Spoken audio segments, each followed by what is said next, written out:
Alors, bonjour à tous. Merci de nous rejoindre pour ce premier épisode de Data Brief.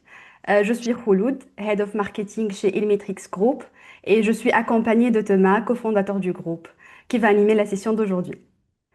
Est-ce qu'on peut faire un aperçu rapide, Thomas, sur le programme? Bien sûr.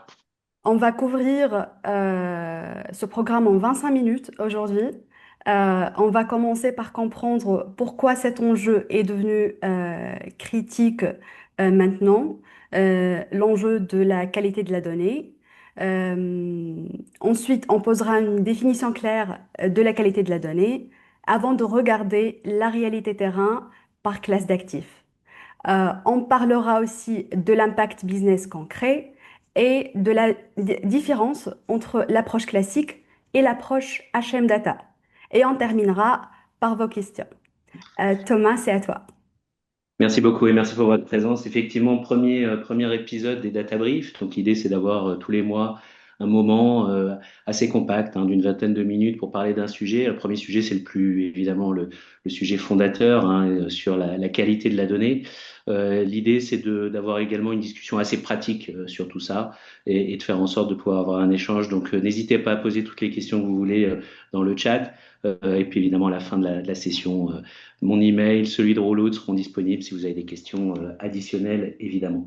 Alors, la question qui se pose quand on parle de qualité de la donnée, c'est de se poser la question de savoir pourquoi aujourd'hui cette qualité de la donnée est importante. Donc, en deux mots, HM Data, on est Market Data Provider. Donc, notre métier, c'est de vendre de la donnée, mais c'est également de gérer la donnée. Notre conviction, c'est que c'est en faisant les deux qu'on offre le meilleur service et en faisant ça de manière cross-asset. La multiplication de la donnée aujourd'hui, elle prend différents angles, hein. Le premier, c'est l'explosion des usages, évidemment, avec nos clients qui sont de plus en plus cross-asset et donc avec des portefeuilles qui se diversifient de manière massive et donc d'autant plus de contrôle, d'autant plus de normes réglementaires, de reporting différents et d'autant plus de besoins en interne. Donc la question du pourquoi maintenant est très drivée également par l'explosion des usages de cette donnée. Mais c'est aussi le nombre de sources qui apparaissent. Aujourd'hui, chez nos clients, il n'est pas rare que dans les discussions qu'on peut avoir avec eux, on parle de plusieurs dizaines de sources de données différentes, en fonction évidemment des classes d'actifs, mais également sur des points de données de type ESG. Et tout ça avec des niveaux de fiabilité, des niveaux de qualité, des niveaux de format de delivery très hétérogènes, avec en plus le fait qu'il n'y ait pas une corrélation implicite entre le prix et la qualité. Et puis, et c'est nos clients nous disaient ça récemment, je trouvais intéressant cette approche-là, qui est l'illusion du volume. C'est-à-dire que finalement, cette multiplication pourrait donner l'idée que avec un gros volume, on a plus de qualité. Alors non, on a plus de points de données, ça c'est sûr, mais on multiplie aussi le risque, le bruit de ces différentes sources.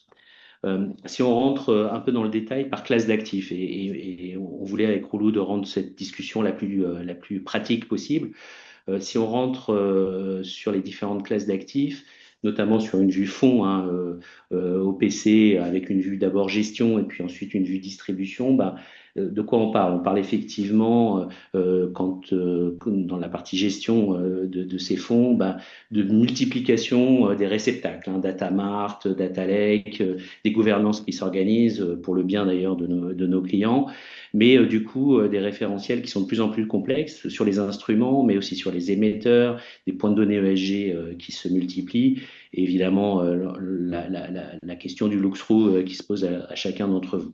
La multiplication des fournisseurs, on en parlait tout à l'heure, qui viennent irriguer différents systèmes. Si on a une vue distribution maintenant des fonds et de ces complexités en termes de data, bah, c'est évidemment les réglementations qui s'arrêtent pas, SFDR qu'on connaît bien, CSRD, les sujets de taxonomie. Les sujets effectivement de ESG, là, on a certains de nos clients qui ont entre 3 et 4 sources différentes de points de données ESG. On le verra un peu plus tard, ça pose de très nombreux problèmes. La fréquence effectivement de la distribution de cette information, qui passe souvent d'un pas mensuel vers un pas quotidien, et le besoin de transparence totale. mais aussi les stress tests, les modèles avancés qui nécessitent des points de données de plus en plus importants.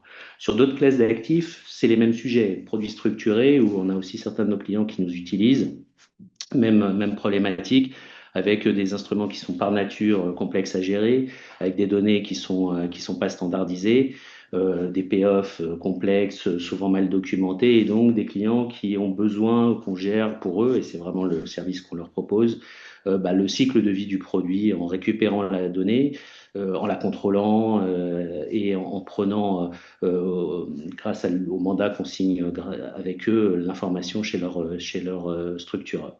Dans le private equity, gros sujet pour nous aujourd'hui, c'est effectivement tout le lien entre GPs et LPs, avec des sources très hétérogènes. Il n'y a pas plus différent qu'un call notice d'un GPs à un autre.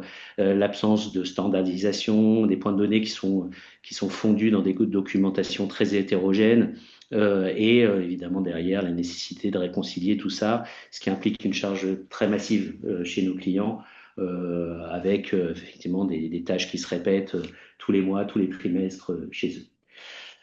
Donc on le voit, la qualité de la donnée, c'est un enjeu évident, c'est un enjeu qui se multiplie, qui se complexifie, et la nature cross-asset de notre industrie fait que il y a une multiplication de la difficulté pour nos clients. Quand on parle de qualité de la donnée, on a beaucoup travaillé chez HM Data à essayer d'être très clair sur finalement qu'est-ce qui caractérise, qu'est-ce qui marque la qualité de la donnée. Et on a identifié 4 piliers. Bon, il n'y a rien de révolutionnaire là-dessus, mais c'est des sujets importants pour nous puisque dans l'approche qu'on a auprès de nos clients, HM Data se fonde sur une approche du résultat, et donc on s'engage sur le résultat pour nos clients, et le résultat évidemment se mesure à l'aune de ces 4 grands indicateurs que sont l'exactitude de la donnée. Hein. Est-ce que cette donnée est évidemment exacte? Ça paraît le minimum, mais c'est le premier sujet qu'on doit traiter. Est-ce qu'elle est complète? Est-ce que tous les points de données sont bien présents? Est-ce qu'elle est cohérente? Et donc, l'enjeu de la cohérence est majeur, effectivement, puisque nous, on vient irriguer différents types de systèmes. Et donc, sa cohérence est absolument clé. Et est-ce qu'elle est fraîche? C'est-à-dire, est-ce qu'elle est livrée sur le pas qui est impliqué dans le SLA qu'on signe avec nos clients? Si on zoome sur les différentes classes d'actifs, alors là, on en a pris 3, mais ça se joue évidemment pour toutes les classes d'actifs. Qu'est-ce que c'est que comment ces 4 indicateurs se jouent sur le marché coté? Et ben, évidemment, c'est que les cours, les historiques soient justes, complètes dans la mesure où les corporate actions soient bien présentes, sujet éminemment important quand on fournit de la donnée sur ça, les formats harmonisés pour que cette donnée soit consistante, et puis une donnée end of day qui soit fiable. Quand on parle de private equity, c'est sur la qualité de la donnée, c'est vrai, effectivement le suivi du cash flow qui est le sujet numéro un. L'extraction, est-ce qu'elle est complète? Est-ce qu'on a extrait la donnée des différentes sources, hein, call notice,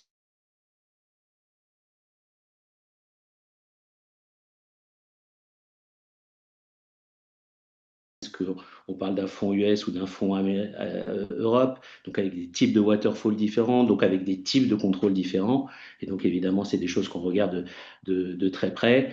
Et enfin, est-ce qu'elle est livrée sur le bon pas pour permettre l'audit, la valorisation des fonds et d'avoir la transparence totale. Sur les fonds type OPC, là, évidemment, est-ce que la compo est complète, le look-through donc la transparisation est également complexe. Et puis sur des problématiques de timing, est-ce que le réalignement des dates d'inventaire a bien été réalisé pour vous permettre de gagner beaucoup de temps aux équipes opérations?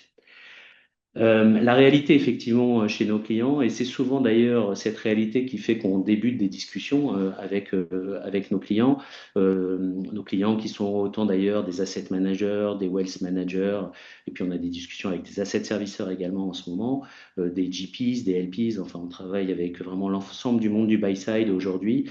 Et on part souvent effectivement du quotidien des équipes de gestion qui, sur les marchés cotés et les fonds, doivent gérer des données incohérentes avec des providers qui viennent souvent avec des informations qui sont contradictoires, des corporate actions mal intégrées ou qui arrivent en retard et donc qui nécessitent évidemment des retraitements manuels. Enfin, et donc du coup, finalement, un référentiel qui n'est pas harmonisé. Dans le monde du fonds de private asset, c'est cette donnée non standardisée entre GP, des modes de diffusion qui sont eux-mêmes non structurés, hein. On passe du PDF, quand c'est pas un PDF scanné, hein, ce qui est souvent le cas, à des Excel, des portails divers et variés sur lesquels il faut récupérer la donnée, donc une forte dépendance à l'intervention humaine. Et puis effectivement les points de données ESG avec des divergences très significatives entre différents fournisseurs. On voit que chez certains de nos clients qui utilisent trois, quatre fournisseurs ESG, des équipes, on parle de une ou deux personnes hein, qui sont dédiées à la mise en qualité de ces flux avant d'irriguer effectivement des PMS pour ces points de données et donc des problématiques aussi difficiles à gérer que des échelles différentes, des unités de mesure différentes. Et puis, c'est le cas pour des données EG, mais aussi pour d'autres types de données, des données qui sont retraitées, mais sans audit trail, et donc qui mettent la difficulté au niveau du reporting chez nos clients. Les impacts business, ils sont évidents. Le coût du retraitement, le coût de mobiliser des équipes, des données, effectivement, et parfois même des actes de gestion qu'il faut reprendre dans le pire des cas. Et puis, finalement aussi, quand on parle à nos clients, des impacts business qui sont liés à la difficulté de maintenir des équipes data qui font finalement quotidiennement la même activité chez l'ensemble des acteurs de la chaîne du buy side. Et donc, nous, on estime qu'il y a effectivement beaucoup de matière à mutualiser tout ça, et c'est vraiment l'offre d'HM Data. Cette offre d'HM Data, vous l'avez compris, on est market data provider, on gère aussi la donnée pour nos clients.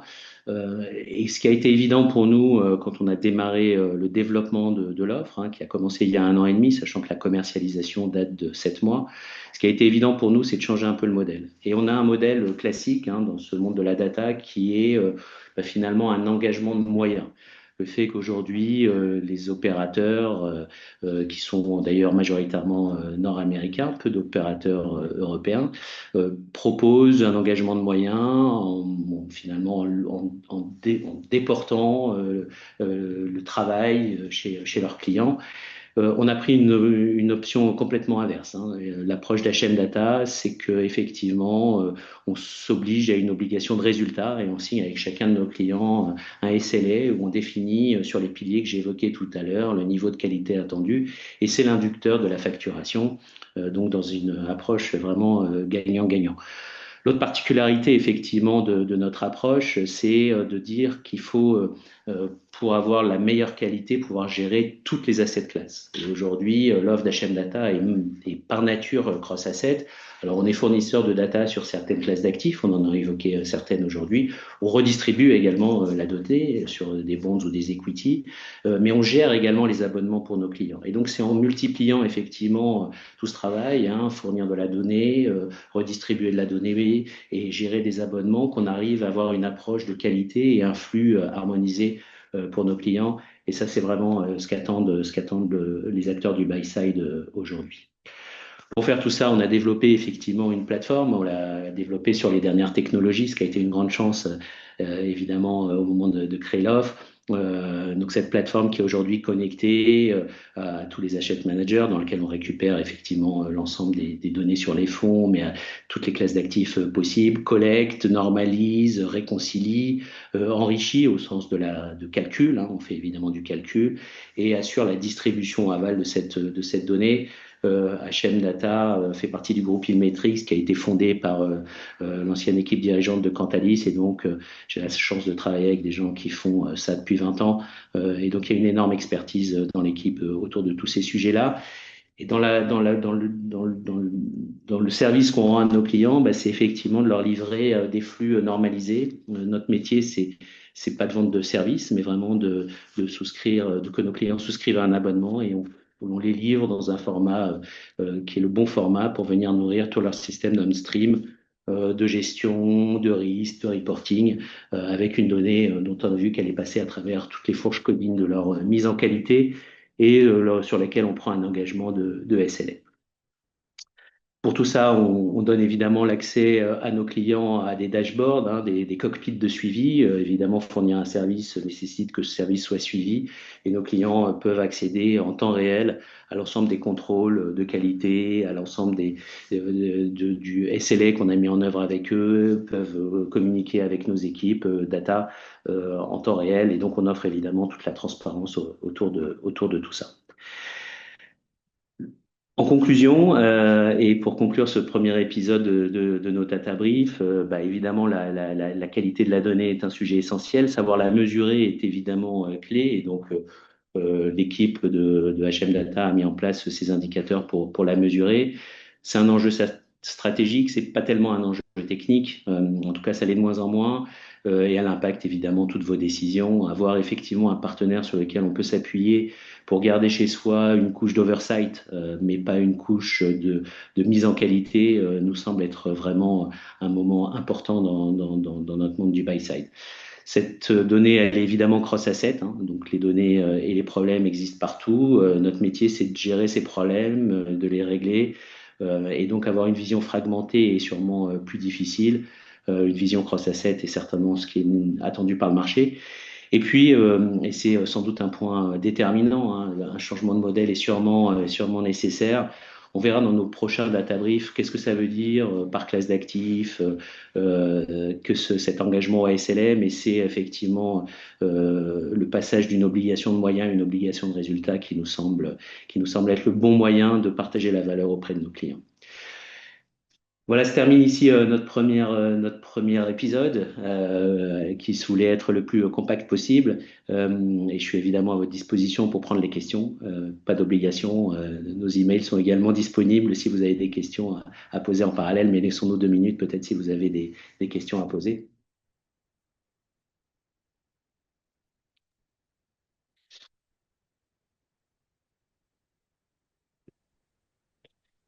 Nous avons une question Ouais, de... ouais, je vois ça effectivement sur l'engagement.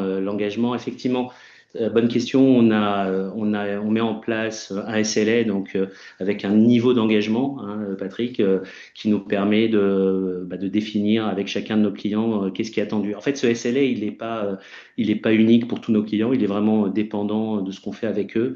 Il est très engageant puisque c'est sur les différents piliers qu'on a évoqués, le fait que on puisse effectivement facturer nos clients si cet engagement est pris. Euh, Très bonne question de Fabrice, merci beaucoup. Sur la souveraineté, bah, évidemment, c'est un sujet important pour nous. Euh, alors, la souveraineté, c'est pas à nos yeux un but en soi. Nous, on est super heureux aussi de pouvoir travailler avec des clients dans le monde entier, hein. Donc, je pense que nos clients sont eux-mêmes heureux d'avoir des fournisseurs de toute nationalité. Donc, c'est pas un but en soi. Par contre, c'est un bon aiguillon à mes yeux pour voilà amener des nouvelles pratiques et puis surtout donner le choix à nos clients. C'est-à-dire qu'aujourd'hui, la prise de risque d'avoir un opérateur qui puisse du jour au lendemain, pour des raisons géopolitiques, couper un flux, bah, finalement est un risque qui est difficilement supportable pour nos clients.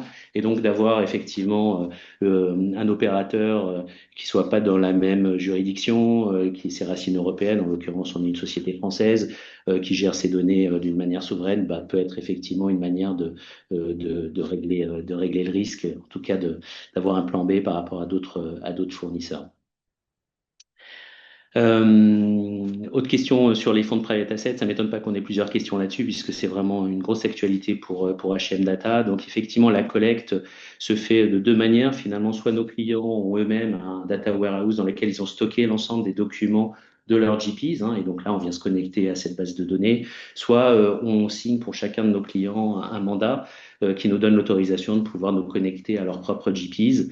Il y en a parfois des dizaines hein, avec lesquelles il faut travailler, d'aller collecter cette information. Et donc là, après, il y a toute la chaîne de mise en qualité de cette information qui implique d'ailleurs l'enquête. Hein, si jamais on a des sujets de non-compréhension, de données manquantes, dans notre SLA, on vient appeler le GPS pour récupérer la donnée, comprendre les points de données manquants ou qui nous semblent être de mauvaise qualité. Donc ça fait partie effectivement du service de breach le bridge règlement qu'on offre à nos clients. Rouleau, je te laisse conclure cette session. Je pense qu'on va diffuser nos slides. Oui, alors merci à tous pour votre participation à cette session. On va vous partager les slides de la présentation par email. Je vous ai aussi laissé nos emails à moi et Thomas dans le chat si vous avez plus de questions et tout. Je pense qu'on a une dernière question, Thomas. Ah non, c'est un remerciement. Merci, Anne. Ouais. Pas de souci. Merci pour votre temps et puis à très bientôt et on est évidemment à votre distribution, à votre disposition et on aura la joie de faire un autre séminaire comme celui-là d'une trentaine de minutes d'ici un mois. On vous enverra les invitations. À très bientôt et bonne journée à tous. Merci beaucoup. À très Au revoir. bientôt.